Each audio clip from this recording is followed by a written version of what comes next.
नींबू की खटाई हो या टमाटर की खटाई हो या इमली की खटाई हो, वो खटाई केवल दूध फाड़ सकती है। आप नींबू की खटाई दूध में मिलाओ तो फाड़ देगी। नींबू, इमली, आम की खटाई केवल दूध फाड़ सकती है, पर कपट की खटाई तो भाई भाई के रिश्ते को फाड़ देती है। पति पत्नी के रिश्ते को कपट की खटाई फाड़ देती है। जेठानी के बेटे से जेठानी से कितना कपट है, देवरानी के बेटे और देवरानी से कितना कपट है।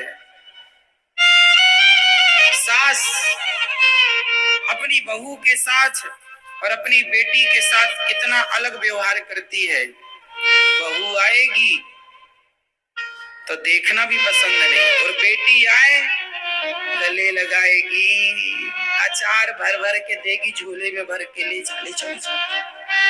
देसी घी बहू ना देखने पाए, चुपके से ले चले। एक साड़ी और घुसा देगी झोले में, झोला भले फट रहा है, जगह नहीं, ठूंसती जा रही अम्मा। बेटी के लिए प्यार टपक रहा है। बहू के लिए फटी साड़ी नहीं देती हो तुम, और बेटी आई तो ये दो वो दो हम मना थोड़ी करते हैं, पर बेटी को जितना दे रहे हो बहू को भी दो। वो बहू नहीं है आपकी, वो ही बेटी है आपकी। ये तो आपने दान कर दिया, कन्यादान। उसे तो कन्यादान उसका लिया है, वो तो ली हुई है, ये तो दी हुई है। दी हुई से इतना प्यार है, ली हुई से प्यार नहीं है। ये कपट है कि नहीं? बहू के लिए अलग व्यवहार सास का, और बेटी के लिए अलग व्यवहार सास का। ये कपट है या नहीं? बोल दो हाँ या ना। इसी को न कहते हैं कपट। जबकि विपत्ति में काम बहू ही आएगी, बेटी ना आएगी वहां से। लेकिन माँ का प्यार बेटियों में ज्यादा है। तो सास को ऐसा लगता है कि हम बहू के छिप करके बेटी को ये दे दें, वो सब देख रही है, उसे सब पता है। आपकी बेटी आए तो बिल्कुल मान सम्मान दीजिए, उसे साड़ी दीजिए, पायल दीजिए, अचार दीजिए, पापड़ दीजिए, देसी घी दीजिए, लेकिन चोरी से नहीं दीजिए। सासें ना चोरी से देती हैं, बहू की चोरी से, बहू ना देख ले। जबकि बहू ने सीसीटीवी कैमरे चिपका रखा तुम्हारी साड़ी में, उसे सब पता, वो सब देख रही है। और तुम्हें क्या लग रहा है वो नहीं जानती? वो सब जानती है। फिर रात को अपने पति से क्या कहती है?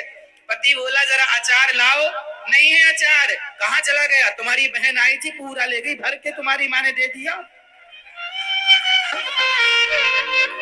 पति बोला जरा देसी घी लगाओ रोटी में, सूखी चुबा, अरे क्या लगा है, आई तो थी, चुड़ैल सब भर के ले, पर वो कहेगी सब ले गई।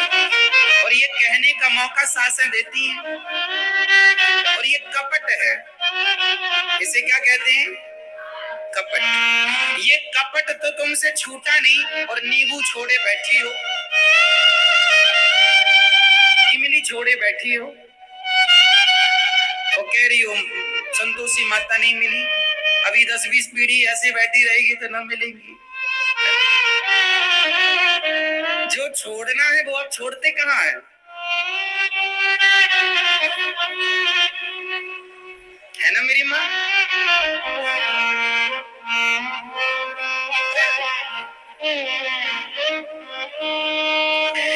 घर में जो आज ना 90% हमारे देश में ननंद और भौजाइयों की पटती नहीं।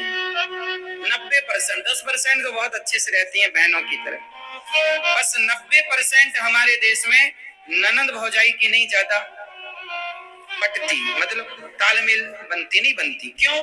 इसमें सबसे बड़ा जहर घोलने का काम कर देती है सास, दोनों के रिश्तों को फाड़ देती है। यही कपट करके, चोरी चोरी बैग में भरना, यही सब कर करके। ईमानदारी से दो ना। बहू से कहो बहू जरा बेटी आई है, जरा उसे साड़ी, बेटे से बोलो बेटा कल बढ़िया साड़ी लेके आना, तेरी बहन आ रही है, देना, अचार दे, जो देना दो, ईमान उसी से दिलवाओ। यदि आप अपनी बहू से दिलवाओगी तो रिश्ते बने रहेंगे। और चोरी करके आपने कपट किया, और फिर ननद आती है एक दिन के लिए और क्या कहती है, भाभी आप हमारी माँ का ख्याल नहीं रखती। तो भाभी मन में कहती है तू ही रख ले, रह जा यहाँ, इतनी चिंता तो ले जा घर। आप लोग भी ना इतना उपदेश ना किया करो तुम्हारी भाभी को, तुम अपनी सास का कितना ख्याल रख लेती हो। हर बहू अपनी माँ की तरफ तो देखती है कि मेरी माँ का ख्याल मेरी भाभी नहीं रखती, लेकिन बहू ये नहीं देखती कि मैं भी तो बहू हूँ, मैं अपनी सास का ख्याल रखूं। यदि हर बहू अपनी सास का ख्याल रखे तो आपकी माँ अपने आप सुखी हो जाए, लेकिन आप अपनी बहू अपनी सास का ख्याल नहीं रखती हो, परंतु माँ की पूरी चिंता है। और सासें अपनी बेटी की पूरी चिंता है, बहू का ख्याल बेटी का ख्याल है, बहू का ख्याल नहीं है। यदि सास बेटी से ज्यादा बहू का ख्याल रखने लग जाए और बहू माँ से ज्यादा सास का ख्याल रखने लग जाए तो आधे घर में 90% खुशहाली तो घर में यूं ही आ जाएगी, केवल इतने से विचार बदलने से। हाँ या ना? बात सही है या गलत? लेकिन आप लोग ना बदल नहीं पाते। सास बिल्कुल सास की भूमिका में रहती है, बहू बिल्कुल बहू की। अरे इंसानों की तरह रहा करो, सास की तरह बहू की तरह नहीं, प्यार मोहब्बत से एक ही घर में रहना, हंसते रहो मुस्कुराते रहो, और छोटी छोटी बातों को ना ज्यादा बोला ना करो किसी से। अब आपके घर में क्या समस्याएं हैं, जरा सास बहू की बात हुई नहीं कि आप पड़ोसन के घर जाकर के सास का और बहू का, बहुएं जाके सास का दुख रोती हैं और सासें जाके बहुओं का दुख रोती हैं कि मेरी बहू ने ऐसा कहा, मेरी सास ने ऐसा कहा। और किससे रोते हो आप? पड़ोसियों से। वो पड़ोसी तुम्हारी मजाक उड़ा, अरे इनके घर में तो आग लगी है। एक बात बताएं, शास्त्र कहते हैं कि अपने अपने घरन का दुख ना कहियो रोई, सुन इठले हैं लोग सब, बांट न ले हैं कोई। आप अपने घर की बातें अच्छी हो या बुरी हो किसी से मत कहना, क्योंकि बातें आज हैं कल नहीं रहेंगी, पर आपने कह दिया तो वो सदा आपको कहेगा या कहेगी कि देखो तुमने ऐसा कहा था, ऐसा किया था अपनी सास या बहू के साथ। ये दुनिया जब तुम रो रो के बताते हो ना मेरी सास ऐसी मेरी बहू ऐसी, तो ये दुनिया भी रो रो के सुनती है और आपके जाने के बाद हंस हंस करके बताती है कि इनके घर में ऐसा हो गया। किसी को कोई फर्क नहीं पड़ता कि आप जीवन में कितने सुखी हैं या कितने दुखी हैं, दुनिया तो आपके मजे लेना चाहती है।